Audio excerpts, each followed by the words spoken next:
13వ అధ్యాయము 8వ వాక్యాన్ని ఒకసారి చదువుకుందాం. ప్రకటన గ్రంథము 13వ అధ్యాయము 8వ వాక్యాన్ని చదువుకుందాం. భూనివాసులందరూ అనగా జగదుత్పత్తి మొదలుకొని వధింపబడి ఉన్న గొర్రెపిల్ల యొక్క జీవగ్రంథమందు ఎవరి పేరు రాయబడలేదో వారు ఆ మృగమునకు నమస్కారము చేయుదురు. ఇక్కడ మనం చదువుతున్న వాక్యములో ప్రకటన గ్రంథము చివరి దినాల్లో జరగబోయే సంభవాల గురించి రాసింది గ్రంథము. ప్రకటన గ్రంథం 13వ అధ్యాయం 8వ వాక్యం రాస్తుంది. ఏమని రాస్తుంది? మరియు భూ నివాసులను అనగా జగదుత్పత్తి మొదలుకొని వధింపబడి ఉన్న దేవుని గొర్రెపిల్ల యొక్క జీవగ్రంథమందు ఎవరి పేరైనా రాయబడలేదో వారు ఆ మృగమునకు నమస్కారము చేయుదురు. దీనికి అర్థం ఏంటంటే, చివరి దినాల్లో చూడండి, ఏదైనా సరే కూడా సాతాను చేతులకు అన్నీ వెళ్ళిపోతాయి. కానీ దేవుని బిడ్డలకి శ్రమ దినాన. ఎవరికి శ్రమ అంట? వాక్యానుసారంగా జీవించే వారికి శ్రమ, కానీ లోకస్తులకి శ్రమ లేదు. ఈ రోజున రోజుకు కూడా మనిషి యొక్క చరిత్ర మొత్తం వాళ్ళకి కావాల్సి వస్తుంది. గ్యాస్ కంపెనీ వాడు ఫోన్ చేసి మాకు ఆధార్ కార్డు తీసుకొచ్చి చూపించాలి. ఎవరు చూసినా మాకు ఆధార్ కార్డు చూపించాలని చెప్పి ప్రతి ఒక్కరు మన కులం ఏంటి, మన పేరేంటి, మన ఊరేంటి, మన ఇల్లు ఏంటి, మన ఉద్యోగం ఎంత, మన సంపాదన ఎంత, మన ఎన్ని స్థలాలు ఉన్నాయి, ఎన్ని ఇల్లు ఉన్నాయి, మన చరిత్ర మొత్తం వాళ్ళకే కావాలన్నమాట. ఇప్పుడే ఇలా ఉంటే మరి 666 ముద్రని ఇంకింతే రేపు. అది పెద్ద విచిత్రంగా ఏం లేదు. ఇప్పుడు ఆధార్ కార్డు రేపు 666 అది లేకపోతే ఏది జరగదు. 666 ముద్ర 666 లేకపోతే కనుక ఎక్కడికి వెళ్ళినా ఏ పని జరగదు, ఏది జరగదు. పిల్లలు స్కూల్కి వెళ్ళడానికి లేదు, మన ఉద్యోగానికి వెళ్ళడానికి లేదు, వ్యాపారం చేయడానికి లేదు, ఎక్కడ ఏది ఉండటానికి లేదు. అన్నిటి కూడా 666 ముద్ర కావాలి. ఇప్పుడు కొత్త కరెంటు కావాలంటే ఏమంటున్నాడు? ఆధార్ కార్డు పట్టడమంటాడు. కానీ రేపు ఏమంటాడంటే, నీ కరెంటు కావాలంటే 666 ముద్ర వేసుకుంటేనే కరెంట్ ఇస్తాను నీ ఇంటికి అంటాడు. ఉన్నారా? ఏది కావాలో మనం ఆధార్ కార్డు చూపిస్తున్నాం, సరిపోతుంది. ఈరోజు నేను ఆధార్ కార్డు మార్చగలిగితే వాళ్ళు ఏమంటున్నారు? ఆధార్ కార్డే మనకు ఆధారం. ఆధార్ కార్డుకి సారక మళ్ళీ డ్రైవింగ్ లైసెన్స్ పట్టురండి, పాస్పోర్ట్ పట్టురండి, పాన్ కార్డు పట్టుకురండి అంటే ఎన్ని ఉన్నాయో మన చరిత్ర మొత్తం వాళ్ళకి కావాలంట. ఇట్లాగా ఏం చేస్తారంటే మనుషులు మనల్ని ఎంతవరకు కూడా ఆ ముద్ర దగ్గరికి వెళ్ళిపోతుంది, దగ్గరికి ఆ ముద్ర దగ్గరికి వచ్చేస్తుంది. ఇంకా ఆ దినాలు రాబోతున్నాయి. అందుకని మనం చదువుతున్న వాక్యంలో భూనివాసులు అందరూ అనగా జగదుత్పత్తి మొదలుకొని వధించబడి ఉన్న దేవుని గొర్రెపిల్ల అంటే దీని యొక్క అర్థం ఏంటంటే, జగదుత్పత్తి మొదలుకొని వధించబడిన గొర్రెపిల్ల అంటే దాని అర్థం ఏంటంటే, ఈ లోకము పుట్టినది మొదలుకొని యేసుప్రభు ఏం చేస్తాడంటే గొర్రెపిల్ల వలె వధించబడుతూనే ఉన్నాడు. ఆదాము అవ్వలో దేవుని యొక్క ఆజ్ఞ అతిక్రమించి పాపము చేసి దేవుడు మహిమను పోగొట్టుకుంటే, మహిమ వస్త్రాలను పోగొట్టుకుంటే, దేవుడు ఒక గొర్రెపిల్లను వధించి ఆ వస్త్రాలు తీసి అంటే ఆ చర్మాన్ని తీసి ఆదాముకి అవ్వకి ఏం చేస్తాడంట? వస్త్రం కుట్టించాడంట. అక్కడ యేసుప్రభు వధించబడ్డాడు. రెండోది, ఇస్సాకుని దేవుడు బలి ఇవ్వమని అడిగినప్పుడు, ఇస్సాకుని బలి ఇవ్వడానికి తీసుకెళ్ళినప్పుడు ఇస్సాకు వద్దు, అది అక్కడ గొర్రె పొట్టేలని చెప్పినప్పుడు ఆ పొదలను గొర్రె పొట్టలు తీసుకొచ్చి బలి ఇచ్చాడు. అక్కడ ఒక యేసుప్రభు ఆత్మీయంగా బలి పశువుగా మార్చబడి కనబడుతున్నాం. మూడవదిగా, ఇశ్రాయేలు ప్రజలందరికీ మరణం దాటిపోయి వాళ్ళ మీదకి మరణం రాకుండా ఉండాలంటే పస్కా పసుపు ఏమంటా పస్కా గొర్రె పిల్లని ఏం చేయాలంట? వధించాలని చెప్పారు. అక్కడ కూడా యేసుప్రభు ఏం చేశాడు? ఒక గొర్రె పిల్లగా వధించబడ్డాడు. ఇలాగ యేసుప్రభు ఏం చేస్తాడంటే మొదటి నుంచి వధించబడుతున్నాడు. బాప్తిస్మం ఇచ్చి యోహాను చెప్పాడు, ఇదిగో లోక పాపలు మోసుకొని పోవచ్చిన దేవుని యొక్క గొర్రె పిల్ల. అక్కడ వచ్చి లోక పాపలన్నీ తన చేసుకొని కల్వారికి సిలువుకి వెళ్ళి సిలువులు ఏం చేశాయినా మరణించాడు కదా. ఇలాగ యేసుప్రభుని మనం చూసినట్లయితే ఈ లోకానికి పునాది వేయబడక ముందు నుంచి ఆయన నియమించబడి ఉన్నాడు. పునాది చేసిన తర్వాత, మనిషిని సృష్టించిన తర్వాత అనేక పర్యాయములు మనిషి కొరకు ఏమవుతుంది? ఆయన మరణిస్తూనే ఉన్నాడు. ఇప్పుడు మనిషి ఎన్నిసార్లు తప్పు చేస్తే అన్నిసార్లు శిక్ష వేస్తారు. అలాగే మనుషులు చేసిన పాపాలకి ఎవరు శిక్ష పడుతుంది? యేసుప్రభు మీద శిక్ష పడుతుంది. ఎందుకంటే సర్వలోక పాపానికి పరిహారం కలగజేసేది ఆయన మాత్రమే. కానీ సర్వలోక పాపానికి పరిహారం కలగజేయాలంటే ఆయనే పరమాత్ముడు, ఆయనే పరిశుద్ధుడు, ఆయనే కన్యక గర్భాన్ని జన్మించిన వాడు, పాపము లేనివాడు, శరీరం లేనివాడు. కాబట్టి ఆయన మాత్రం మన పాపాలని తీసివేయగలడు. అందుకని ఇక్కడ ఏమని రాస్తుంది? భూనివాసులు అందరూ అనగా జగత్పునాది మొదలుకొని వధించబడి ఉన్న దేవుని యొక్క గొర్రెపిల్ల యొక్క జీవగ్రంథమందు ఎవరి పేరు రాయబడలేదో వారు సాతానికి నమస్కారం చేయుదురు. ఎవరికంట చెప్పండి? తొమ్మిదో వాక్యం ఏమని రాస్తుంది? ఎవడైనను చెవి గలవాడైతే వినుగాక. అంటే ఇక్కడ మనం చదువుతున్న వాక్యం యొక్క అర్థం ఏంటంటే, మన పేరు కనుక జీవగ్రంథంలో లేకపోతే, ఏ జీవగ్రంథం? గొర్రెపిల్ల జీవగ్రంథము. గొర్రెపిల్ల జీవగ్రంథం అంటే అర్థం ఏంటి? గొర్రెపిల్ల రక్తంతో కడగబడిన వారు. ఎవరంట? గొర్రెపిల్ల జీవగ్రంథం అంటే గొర్రెపిల్ల రక్తంలో కొత్త నిబంధనలో కడగబడిన వారు. ఎందుకంటే పాత నిబంధనలు ఉండరు కదా, ఉండేది ఎవరు? కొత్త నిబంధనలు. పాత ఎప్పుడు చచ్చిపోయారు అందరూ. ఇప్పుడు కొత్త నిబంధన మనుషులు మనం ఉన్నాం కాబట్టి ఈ ముద్ర అనేది ఈ కాలంలో వస్తుంది, చివరి దినాల్లో. కాబట్టి ఈ దేవుని బిడ్డలు మనం ఏం చేయాలంటే, మనం యేసుక్రీస్తు నామములో మారు మనసు పొంది, పాపక్షమాపణ పొంది, బాప్తిస్మాన్ని పొంది, యేసు రక్తంతో మనం కడగబడి, ఆ రక్తం ద్వారా మనం ఏం చేయాలంటే నీతిమంతులుగా మార్చబడి, మనందరం ఏం చేయాలి? జీవగ్రంథం రాయబడాలి. వీళ్ళు దేవుని పిల్లలు, యేసు రక్తంతో కడగబడ్డారు కాబట్టి వీళ్ళ పరిశుద్ధులు, నీతిమంతులు, పరలోక రాజ్య వారసులని మన పేరు రాస్తుంటే మనం సాతాను నమస్కారం చేయాల్సిన అవసరమో లేదు. అలా మన పేరు అక్కడ లేదు అంటే కనుక ఎవరు నమస్కారం చేయాలి? సాతాను నమస్కారము చేయాలి. అంటే జీవగ్రంథం అంటే పరలోక రాజ్యానికి హక్కుదారులుగా, స్వతంత్రదారులుగా, లేకుంటే అర్హులుగా, యోగ్యులుగా, పరలోక వారసులుగా ఎవరైతే మారి ఉన్నారో వారు సాతాను నమస్కారం చేయాల్సిన అవసరమో లేదు. ఎవరైతే యేసు రక్తంలో కడగబడకుండా, మారు మనసు పొందకుండా, బాప్తిసం పొందకుండా, పాపక్షమాపణ పొందకుండా ఎవరైతే ఇంకా పాపంలో లోకంలో జీవిస్తారో వారందరూ ఏం చేయాలంటే ఆ సాతానికి నమస్కారము చేయాల్సిందే. కానీ దేవుని బిడ్డలు దాన్ని నమస్కారం చేస్తారా? చేయరు. ఎందుకని? వాళ్ళు వెళ్ళిపోయి ఉంటారు అప్పటికే. పరిశుద్ధులు పెండ్లి కుమార్తె జయించిన మగ శిశువు సాతాను భూమి మీదకి వచ్చి పరిపాలన చేసినప్పుడు ఉండరాలు వాళ్ళ రహస్యరాగాలు ఎత్తబడతారు. వాళ్ళు వెళ్ళిపోయిన తర్వాత సైతాన్ వస్తుంది. జయించిన మగ శిశువు ఉన్నంతకాలం సాతాను భూమి మీదకి రాదు. జయించిన మగ శిశువు మధ్యాకాశం ఎత్తబడిన తర్వాత సాతాను భూమి మీద దిగి వస్తుంది. అప్పుడు ఎవరుంటారు భూమి మీద? విడవబడిన వారు ఉంటారు. అందులో ఎవరుంటారు? దేవుని తెలిసిన వారు ఉంటారు, దేవుణ్ణి తెలియని వారు ఉంటారు. కానీ తెలిసిన వారు ఏం చేస్తారు? అప్పుడు ఎట్లా మనం విడవబడ్డాము, మనం నష్టపోయాము, ఇక మీదట దేవుని కొరకు మనం జీవిద్దాము అని హతసాక్షులుగా శ్రమల కాలంలో ఉంటారు. శ్రమల కాలంలో ఏం చేస్తారు? ముద్ర వేయించుకోకుండా, ముద్ర మాకు వద్దు, మేము దేవుని కొరకు జీవిస్తాము అని వాళ్ళు ఎవరో బుద్ధి లేని కన్యకులు, బుద్ధి గల కన్యకుల కాలం అది. అందులో సగం మంది ఎత్తబడతారు, సగం మంది విడవబడతారు. ఆ విడవబడిన సగం మందికి ఏం జరిగిద్ది? మహాశ్రమల కాలం జరిగిద్ది. విడవబడిన బుద్ధి లేని కన్యకలకి ఏం జరిగిద్ది అంటే మహాశ్రమల కాలము జరిగిద్ది.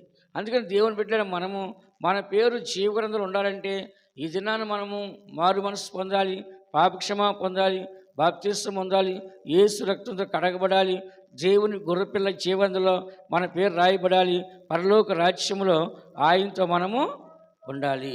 రెండవదిగా మనం చదివినట్లయితే ఎఫెసీ రాసిన పత్రిక మొదటి అధ్యాయము, ఎఫెసీ రాసిన పత్రిక మొదటి అధ్యాయము 6వ వాక్యాన్ని ఒకసారి చూడండి. ప్రియునియందు తాను ఉచితముగా మనకు అనుగ్రహించిన తన కృపా మహిమకు కీర్తి కలుగునట్లు తన చిత్త ప్రకారమై దయా సంకల్పము చొప్పున యేసుక్రీస్తు ద్వారా తనకు కుమారులుగా స్వీకరించుటకై మనలను ముందుగా తన కోసం నిర్ణయించుకుని మనము తన ఎదుట పరిశుద్ధులమును నిర్దోషములై ఉండవలనని జగత్తు పునాది వేయబడక మునిపే ప్రేమ చేత ఆయన క్రీస్తులో మనల్ని ఏర్పరచుకునిను. హల్లెలూయా. లాస్ట్లో రాయబడుతుంది, ఏమని రాయబడుతుంది? మనము తన ఎదుట పరిశుద్ధులమును నిర్దోషమునై ఉండవలనని జగత్ పునాది వేయబడక మునిపే ప్రేమ చేత ఆయన క్రీస్తులో మనలను ఏర్పరచుకున్నాడు. మనందరం అంట దేవునికి పరిశుద్ధులుగాను నిర్దోషులుగా ఉండాలంట. ఎలా ఉండాలంట? పరిశుద్ధులుగాను నిర్దోషులుగా ఉండాలని చెప్పి దేవుడు ఏం చేస్తాడంటే క్రీస్తులో మనల్ని ఏర్పరచుకున్నాడు. ఎందుకని? క్రీస్తే ప్రాణం పెట్టాలి, క్రీస్తే రక్తం కార్చాలి, క్రీస్తు రక్తం ద్వారా మనం కడగబడాలి. కడగబడిన తర్వాత మనం ఎవరి గ్రంథం ఎక్కుతాము? గొర్రెపిల్ల గ్రంథంలోకి ఎవరిదంట? యేసుప్రభు ఎవరు? లోక పాపలు మోసుకొని పోచిన దేవుని గొర్రెపిల్ల. ఇప్పుడు మన పాపములన్నీ పోవాలంటే ఎవరి రక్తం కావాలి? యేసు రక్తం కావాలి. అదే పరిశుద్ధ రక్తం. విన్నారా? అందుకే రాస్తుంది, దేవుడు ఏం చేశాడంటే మనల్ని కుమారులుగా స్వీకరించడాకంట. ఎందుకంట దేవుడు చూడండి, ఇక్కడ మొదటి 6వ వాక్యంలో ఏమని చదువుతున్నాం? తన ప్రియుని యందు తాను ఉచితముగా మనకు అనుగ్రహించే తన కృపా మహిమ కీర్తి కలిగినట్లు తన చిత్త ప్రకారమైన దయా సంకల్పం చొప్పున యేసుక్రీస్తు ద్వారా తనకు కుమారులుగా స్వీకరించుటకై. అంటే ఇప్పుడు మనల్ని ఎవరి ద్వారా కుమారులుగా స్వీకరిస్తున్నాడు? మనల్ని యేసుక్రీస్తు ద్వారా. యేసు రక్తంతో కడగబడిన తర్వాత, యేసుక్రీస్తు యొక్క పిల్లలుగా మారిన తర్వాత మనందరం కూడా దేవునికి కుమారులుగా దేవుడు స్వీకరిస్తాడు. అంటే ఏంటి? యేసు రక్తంతో కడగబడిన తర్వాత దేవుడు మనల్ని కుమారులుగా స్వీకరిస్తున్నాడు. ఆయన రక్తం ప్రతి పాపం నుండి మనం పవిత్రులుగా చేయను. యేసు రక్తం ఏం చేస్తుంది? ప్రతి పాపం నుంచి మనం పవిత్రులుగా చేస్తుంది. కాబట్టి దేవుడు ఏం చేస్తాడు? యేసు రక్తం ద్వారా మనల్ని కడిగి ఆ తర్వాత మనల్ని స్వీకరిస్తున్నాడు. ఎలాగా? కుమారులుగా. ఎలాగంట? కుమారులుగాను కుమార్తెలుగాను మనల్ని స్వీకరిస్తున్నాడు. అందుకని ఇక్కడ ఏమని రాస్తుంది? మనము ముందుగా తన కోసం నిర్ణయించుకొని మనము తన ఎదుట పరిశుద్ధులముగాను నిర్దోషులముగాను ఉండవల్లని జగత్పునాది వేయబడక మునిపే ప్రేమ చేత. దేని చేత అంట? ప్రేమ మన మీద ఏముందంట? దేవుడికి మన మీద ప్రేమ చేత జగత్పునాది వేయబడక మునిపే దేవుడు మనల్ని ఏర్పరచుకున్నాడు. కాబట్టి ఇది నాన్న దేవునిలోకి వచ్చామంటే ఇది మన గొప్పతనం కాదు, దేవుని యొక్క ఏర్పాటు. ఎవరి ఏర్పాటు అంట? ఇంకెంతమంది చూడండి, లోకములో తాగుబోతులుగాను తిరిగిబోతులుగాను తిండిబోతులుగాను మానభంగాలు చేసేవారుగా నరహత్యలు చేసేవారుగా దొంగతనాలు చేసేవారుగా మోసాలు చేసేవారు కనబడుతున్నారు. అదే అందరూ కూడా ఏం చేస్తారంట? మోసాలు చేస్తారు. పొద్దున మార్కెట్కి వెళ్ళి నిమ్మకాయలు తీసుకున్నాను. 7 నిమ్మకాయలు అని చెప్పింది. ఇంటికి వచ్చి చూస్తే 6 ఉన్నాయి దాంట్లో. కళ్ళ ముందే మోసం. అంటే ఎందుకు చెప్తున్నా అంటే వాళ్ళు మన కళ్ళ ముందే మోసం చేసి సంపాదిస్తున్నారు. ఎందుకు ఇదంతా చెప్తున్నా అంటే ప్రతి ఒక్కరు మనం చూసినప్పుడు లోకములో మోసంగానే కనబడుతున్నారు. మనం అలాంటి వారంగా మనం ఉండకూడదండి. యేసు రక్తంతో కడగబడినప్పుడు మన పాపం తొలగించబడుతుంది, మన శాపం తొలగించబడుతుంది, మన అపరాధాలు తొలగించబడుతుంది, మన అతిక్రమాలు తొలగించబడుతుంది, మన దుర్మార్గం తొలగించబడుతుంది, మన దుష్టత్వం తొలగించబడుతుంది, మన దుష్ట క్రియలన్నీ తొలగించబడుతుంది. అందుకని ఇక్కడ దేవుడు ఎవరి ద్వారా ఏర్పరచుకున్నాడు మనల్ని? యేసుక్రీస్తు ద్వారా అయితే వాళ్ళ పాపలన్నీ ఆ రక్తం కడిగి తీసుకోవచ్చు. డైరెక్ట్ తీసుకుంటే ఏమైతే పాపంతో ఉంటారు, శాపంతో ఉంటారు, దోషం ఉంటారు, వాళ్ళ పరలోకాన్ని అంగీకరించబడరు. యేసుక్రీస్తు ద్వారా తీసుకుంటే యేసుక్రీస్తు వాళ్ళని పరిపూర్ణంగా పరిశుద్ధపరిచి వాళ్ళు యేసు రక్తంతో కడిగి దేవుని దగ్గర తీసుకొచ్చి నిలబెడతాడు అనమాట. అందుకని దేవుని బిడ్డలని మనము దేవుని దగ్గర నిలబడాలి అంటే కనుక యేసు రక్తం కావాలి. యేసు రక్తం లేకుండా ఎవడు కూడా దేవుని దగ్గర నిలబడ్డా వీళ్ళు కానీ కాదు. అందుకని మనం రెండోది మనం చదివినాం, జగత్ పునాది వేయబడక ముందే మనం పరిశుద్ధులుగా ఉండాలని క్రీస్తు ప్రేమ చేత దేవుడు మనల్ని ఏర్పరచుకున్నాడు. ఏం చేస్తాడంట? ఏర్పరచాడు. కాబట్టి మొట్టమొదటిగా మన పేరు జీవగ్రంథంలో ఉండాలి. రెండోది మనము పరిశుద్ధులుగా ఉంటాయి. దేవుని చేత ఏం చేయాలంట? ఏర్పరచబడాలి. ఏం చేయాలంట? మూడోదిగా మనం చూసినట్లయితే దేవుని యొక్క వాక్యం మనం చదువుచున్నాం. 1 కొరింథీ రాసిన పత్రిక 2వ అధ్యాయము 7వ వాక్యం చదువుకుందాం. 1 కొరింథీ రాసిన పత్రిక 2వ అధ్యాయం 7వ వాక్యం చదువు. దేవుని జ్ఞానము మర్మమైనట్లుగా బోధించుచున్నాము. ఈ జ్ఞానము మరుగయుండెను. జగదుత్పత్తికి ముందుగానే దీనిని దేవుడు తన మహిమ నిమిత్తము నియమించెను. ఇక్కడ మనం చదువుతున్న వాక్యంలో కొరింథీ సంఘానికి పౌలు గారు చెప్తున్నాడు, దేవుని జ్ఞానము మర్మమైనట్లుగా బోధించున్నాము. ఈ జ్ఞానము మరుగై ఉండెను. జగదుత్పత్తికి ముందుగానే దీనిని దేవుడు తన మహిమ నిమిత్తము నియమించెను. కాబట్టి ఇక్కడ చూసినట్లయితే దేవుని యొక్క జ్ఞానాన్ని జగదుత్పత్తికి ముందుగానే సృష్టించి పెట్టాడు దేవుడు. ఆ జ్ఞానాన్ని మనకి ఇవ్వాలని చెప్పేసి దేవుడు ఆ మర్మాలన్నీ కూడా మనకు బోధించాలని చెప్పేసి దేవుడు ఆ జ్ఞానాన్ని మన కోసం మరుగు చేసి పెట్టాడు. ఈ జ్ఞానము మరుగు ఉండదు. జగత్ పునాదికి ముందుగానే దీన్ని దేవుడు తన మహిమ నిమిత్తము నియమించున్నాడు. కాబట్టి కింద రాస్తుంది, అది లోక అధికారులు ఎవరికి తెలియదు గనక వారు మహిమాస్వరూపకు ప్రభువును సిలువేశారు.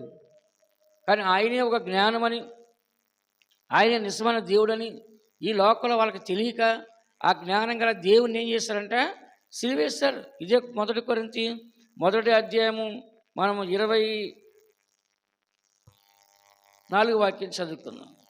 ఆయన యూదులకు ఆటంకముగాను అన్యజనులకు వెలితనముగాను ఉన్నాడు. కానీ యూదులకేమి గ్రీకు దేశస్థులకేమి పిలువబడిన వారికి క్రీస్తు దేవుని శక్తియు దేవుని జ్ఞానమునై ఉన్నాడు. ఇక్కడ మనం చూసినట్లయితే యూదులకేమి, దూరస్తులకేమి, అన్ని జనులకేమి అందరికి కూడా క్రీస్తు దేవుని శక్తియు దేవుని జ్ఞానమునై ఉన్నాడు. ఈ జ్ఞానం ఎవరండి? ప్రభువైన యేసుక్రీస్తు. ఇదే 2 అధ్యాయం 8వ వాక్యంలో మనం చదువుతున్నాం. అది ఈ లోకాధికారులు ఎవరికి తెలియక వారు ఏం చేస్తారంటే మహిమాస్వరూపకు దేవుణ్ణి సిలువేశారు. దేనికి సిలువేశారు? యేసుప్రభుని సిలువేశారు. ఆ యేసుప్రభు అంటే ఎవరు? దేవుని శక్తి, దేవుని జ్ఞానము. మరొకసారి రాస్తుంది, ఆయనే కృపా సత్య సంపూర్ణంగా మన మధ్యలోనికి వచ్చెను. ఆయనే వాక్యం అయినాడు. ఆ వాక్యము శరీరధారిగా మన మధ్యలోకి వచ్చెను. ఆది యందు వాక్యం ఉన్న, వాక్యం దేవుని, ఆ వాక్యమే దేవుడు ఎండును, ఆ దేవుడే మనుషులకి వెలుగయ్యుండును. యేసుప్రభు అనేక విధాలుగా ఈ లోకంలోకి వచ్చి ఉన్నాడు. కానీ జనాలు ఏం చేశారు? ఆయన్ని అర్థం చేసుకోకుండా ఆయన్ని సిలువేశారు. విన్నారా? అంటే ఈ దినాల్లో అనేకులు దైవ జ్ఞానాన్ని వెర్రితనంగా చూస్తున్నారు. ఒక దేవుని యొక్క వాక్యాన్ని చెప్పినప్పుడు వెర్రితనంగా చూస్తున్నారు. ఒక దేవుని మాటలు చెప్పినప్పుడు వెర్రితనంగా చూస్తున్నారు. ఒక దేవుని కార్యాలు మనం చేస్తున్నప్పుడు వెర్రితనంగా చూస్తున్నారు. మధ్యాహ్నం ఒక వీడియో చూస్తే నేను, ఒక పాస్టర్ గారు చాలా పవర్ఫుల్గా ఉన్నాడు. ఒక యవనస్తులు అందరూ మీటింగ్ జరుగుతుంది. యవనస్తులు అందరూ దగ్గరికి వస్తే ఆయన ఇట్లా చేయి పెట్టగానే టప్పన పడిపోయి కింద పడి అభిషేకంతో నింపడుతున్నారు. దానికి కొంతమంది ఏం చేశారు, సినిమా మ్యూజిక్ దాన్ని పెట్టి దాన్ని వీడియోగా పెట్టారు. ఇదేంటో ఆయన ఇట్లా సినిమా డ్యాన్స్ చేస్తున్నాను చూస్తే వాళ్ళు ఇట్లా వీళ్ళు పెట్టారు సైడ్ నుంచి దాన్ని. అంటే దాన్ని అవమానపరచటము, దాన్ని హేళన చేయటము, అది అభిషేకం కాదు, అది దెయ్యమని, లేకుండా అది లోక సంబంధం అని చెప్పి దాన్ని అవమానపరచటం. కానీ ఆ దినాల్లోనే యేసుప్రభు దేవుని శక్తి జ్ఞానం అయితే ఈ లోకాధికారులు అందరూ ఆయన ఏం చేశారన్నా సిలివేసి ఆయన మాకు సిలివేని అని అడిగారు. అందుకే ఈ దినాల్లో మనం అలా అజ్ఞానులుగా ఉండకూడదు. దేవుడు మనల్ని ఏర్పరుచుకున్నాడు. మన కోసం ఏమని రాస్తుంది? ఇక్కడ ఏమని రాస్తుంది? దేవుని గురించి చక్కగా రాస్తుంది. ఏమని రాస్తుంది? దేవుని జ్ఞానము మర్మమైనట్లుగా బోధిస్తున్నాము. ఈ జ్ఞానం మరుగయుండెను. ఈ జ్ఞానము మరుగయుండెను. ఎప్పటి నుంచో దాచిపెట్టాడు. జగదుత్పత్తికి ముందుగానే దీనిని దేవుడు తన మహిమ నిమిత్తము నియమించాడు. అంటే మన అందరం కూడా జ్ఞానులుగా ఉండాలని, దేవుని జ్ఞానంతో నింపబడాలని, యేసుప్రభు ఈ లోకానికి రావాలని, ఆయన ఒక జ్ఞానంగా ఈ లోకానికి వస్తాడని దేవుడు ముందుగానే జగదుత్పత్తికి ముందుగానే దాన్ని నియమించి పెట్టాడంట. మరుగు చేసి పెట్టాడంట మన కోసమే.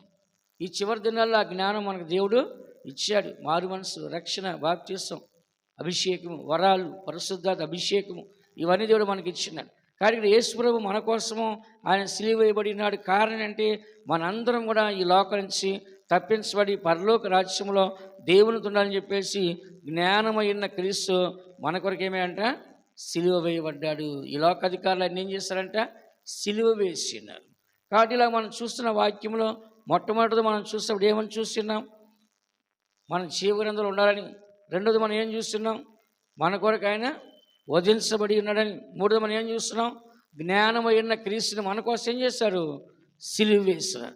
ఇలాగ దేవుడు జగత్ పునాదికి ముందుగానే మనల్ని పరిశుద్ధులుగా ఉంచాలని, దేవుని దగ్గర తీసుకెళ్ళాలని ఆయన ప్లాన్ మన మీద ఉన్నది. కాబట్టి మొట్టమొదటి మనం చూస్తున్నాం జీవగ్రంథంలో మనం ఉండాలని. రెండోది మనము గొర్రెపిల్ల మన కోసము మరి వధించబడిందని ఇక్కడ మనం చదువుతున్నాం.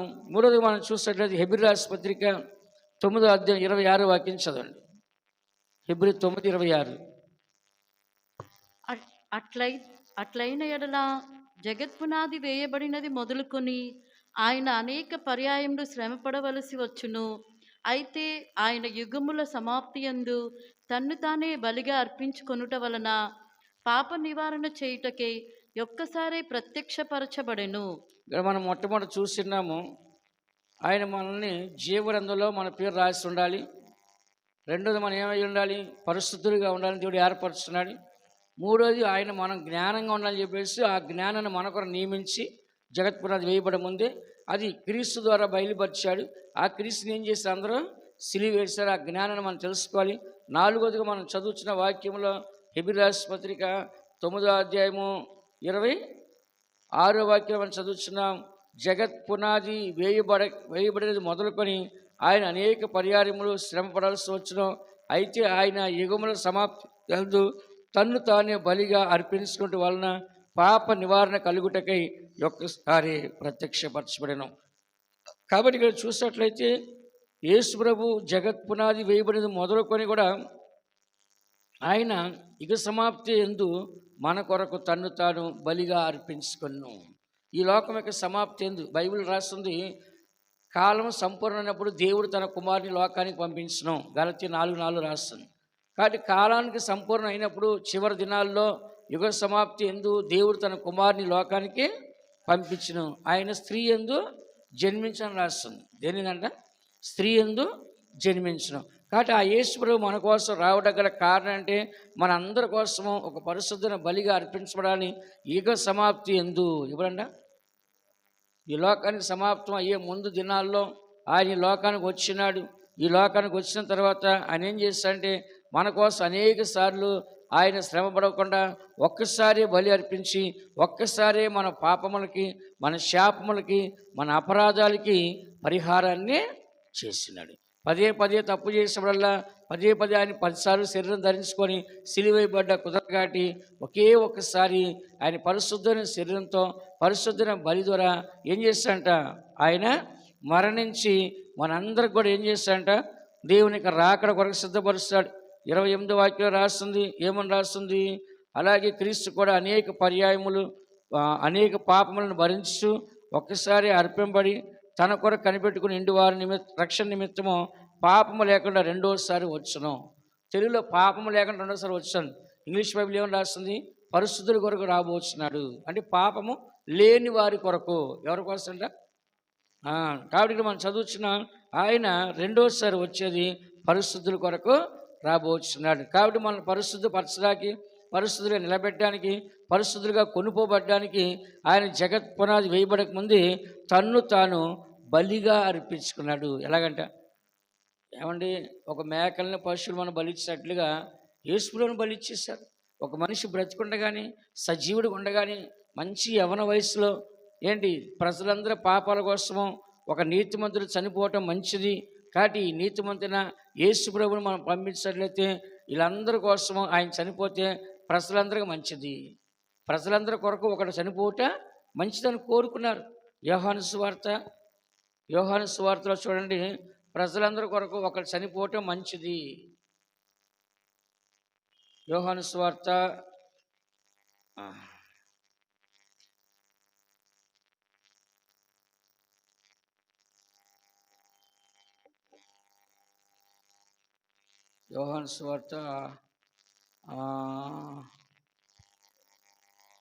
ప్రజలందరి కొరకు ఒక మనిషి చనిపోవట మంచిది.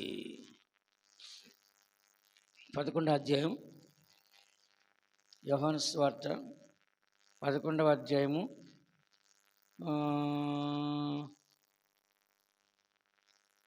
52వ వాక్యం. యేసు ఆ జనము కొరకును ఆ జనము కొరకును మాత్రమే కాక చెదిరిపోయిన దేవుని పిల్లలకు ఏకముగా సమకూర్చుటకును చావనై ఉన్నాడని ప్రవచించెను. 50వ వాక్యం కూడా. మన జనమంతయు నశింపకుండునట్లు ఒక మనుషుడు ప్రజల కొరకు చనిపోవుట మీకు ఉపయుక్తమని మీరు ఆలోచించుకొనరు. చాలు. ఇక్కడ మన జనమంతా నశించిపోకుండా ఉండాలంటే ఒక మనుషుడు ప్రజల కొరకు చనిపోవట మంచిది. ప్రజలందరూ పాపం వాళ్ళు నశించిపోతారు. కాబట్టి ప్రజలందరూ పాపాలు నశించిపోకుండా వాళ్ళందరి కొరకు ఒక మనిషి చనిపోవట మంచిదని ఏం చేస్తారంట? ఆ సంవత్సరం ప్రవచనం కూడా వచ్చిందంట. ఏమొచ్చిందంట? ప్రవచనం కూడా ప్రవచించారు. ఎవరి కోసం చనిపోవాలి? మనుషులందరి కోసము చనిపోవాలి. అందరూ పాపాల నుంచి విడిపించబడాలని జగదుత్పత్తికి ముందుగానే వధించబడిన దేవుని యొక్క గొర్రె పిల్లగా తను ఏం చేస్తాడు? ఆయన అప్పగించుకున్నాడు. 5వదిగా మనం చూసినట్లయితే ఏమని రాస్తుంది? మొదటి పేతురు రాసిన పత్రిక మొదటి అధ్యాయం 20వ వాక్యం. మొదటి పేతురు రాసిన పత్రిక మొదటి అధ్యాయం 20వ వాక్యం చదవండి.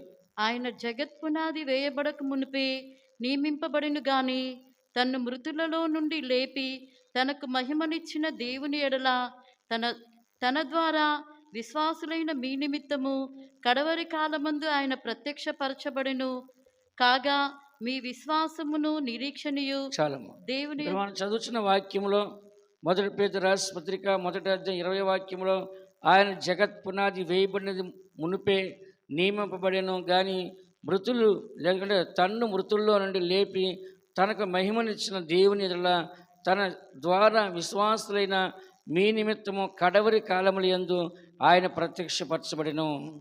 కానీ ఇక్కడ చదువుతున్న వాక్యంలో ఆయన జగత్ పునాది వేయబడక మునిపే నియమించబడ్డాడు. ఎవరి కోసమో? తన్ను మృతుల్లోండి దేవుడు లేపి తనకు మహిమనిచ్చిన దేవుని ఎడల తన ద్వారా విశ్వాసులైన మీ నిమిత్తమును కడవరి కాలములందు ఆయన ప్రత్యక్షపరచబడెను. అందుకని దేవుని బిడ్డైన మనము ఈ వాక్యాన్ని చదువుతున్నాం. యేసుప్రభు ఏదో అనుకోకుండా వచ్చేసిన వాడు కాదు, అనుకోకుండా మనుషులు చేసి చచ్చిపోయినవాడు కాదండి. జగత్ పునాది వేయబడ మునిపే యేసుప్రభు వస్తాడు, సిలువ వేయబడతాడు, మరణిస్తాడు, మృతుల్లోంచి లెగుస్తాడని ముందుగానే ఉంది. దేవుని యొక్క ఉద్దేశం అది. ఎవరి ఉద్దేశం అంట? తండ్రి యొక్క ఉద్దేశం. నా కుమారుడు ఈ లోకానికి పంపిస్తాను, కుమారుడు పంపించి తనకి సిలువ మరణం వేస్తాను, అతని రక్తంతో అందరి పాపాలు కడిగి వేయబడాలి అని చూస్తున్నాం. కాబట్టి ఇక్కడ చదువుతున్న వాక్యంలో ఈ జగత్ పునాది వేయబడక మునుపుగానే యేసుప్రభు నియమించబడ్డాడు.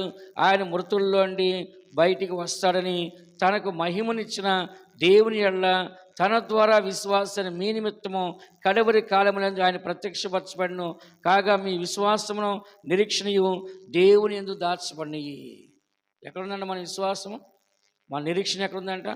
దేవుని యందు దాచబడింది చివరి దినాల్లో. కాబట్టి మనకు కావాల్సింది ఏంటి? ఈ దినాల్లో విశ్వాసం ఉండాలి, నిరీక్షణతో మనం ఎదురు చూడాలి ఆయన కోసం.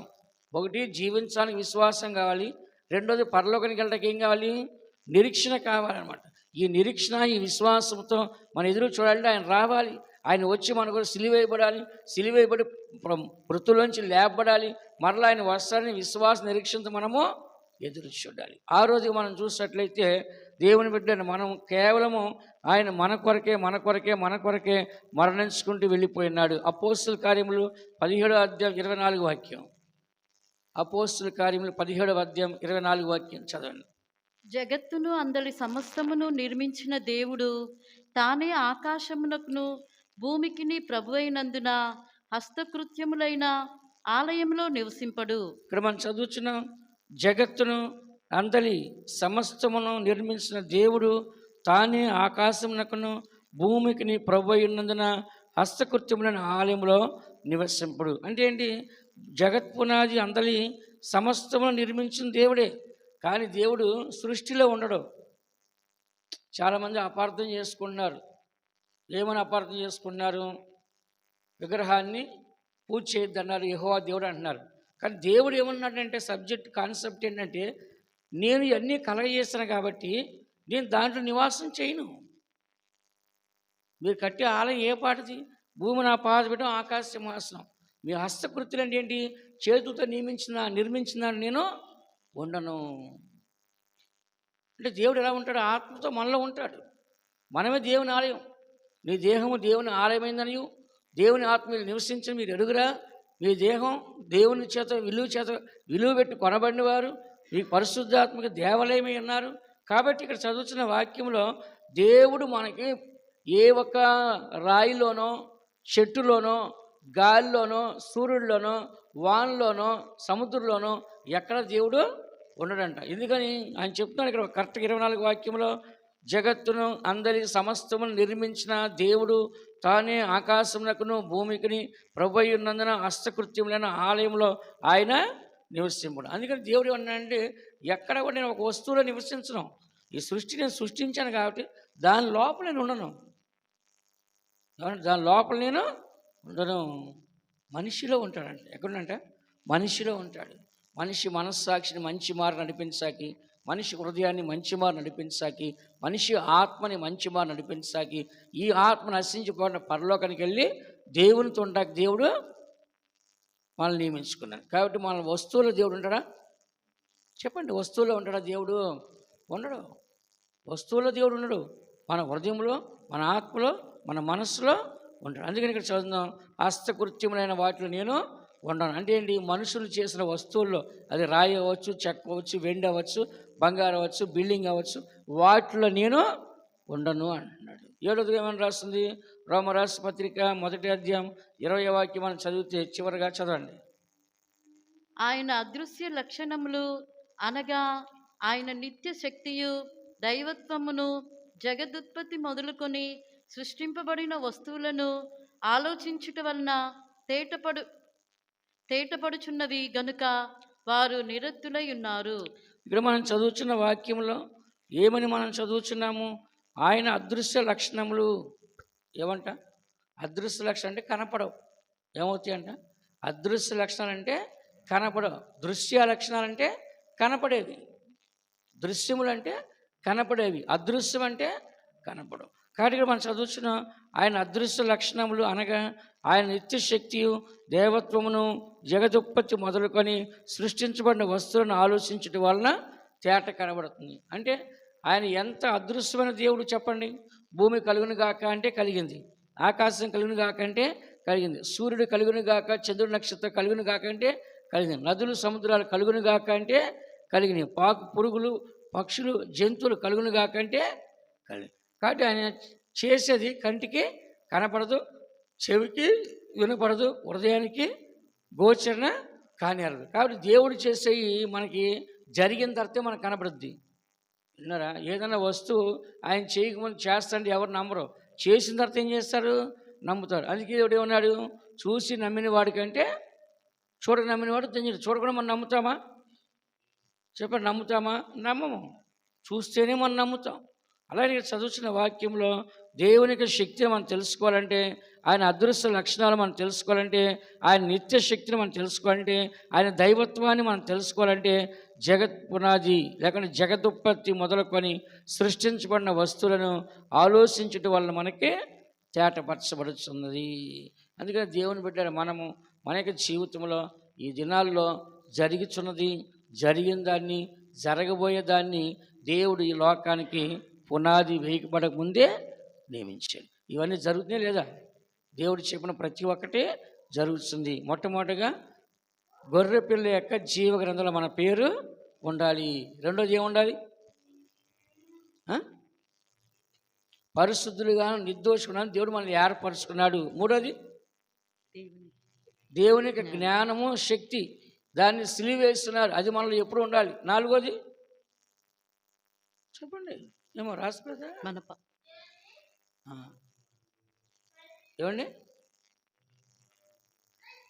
అదే జగత్పుర ఏముంది? దేవుడు మన కోసం బలిగా అర్పించబడ్డాడు. ఏమైంట? బలిగా అర్పించబడి మనల్ని పరిశుద్ధులుగా మార్చి మరలా రెండోసారి ఆయన వచ్చి మనం తీసుకెళ్ళాలని ఆయన కోరుచున్నాడు. తర్వాత ఏమంట? దేవుడు మన కొరకు ముందుగానే నియమించబడి మనల్ని మృతుల్లోంచి లేపడానికి ముందుగానే ఆయన కూడా లేపడినాడు. కాబట్టి మన నిరీక్షణ, విశ్వాసము ఆయన ఇందే మనలో ఉండాలి. తర్వాత దేవుడు హస్తకృత్యమైన ఆలయంలో నివాసం చేయడు. ఆ తర్వాత దేవుడు చివరికి ఏం చెప్పాను?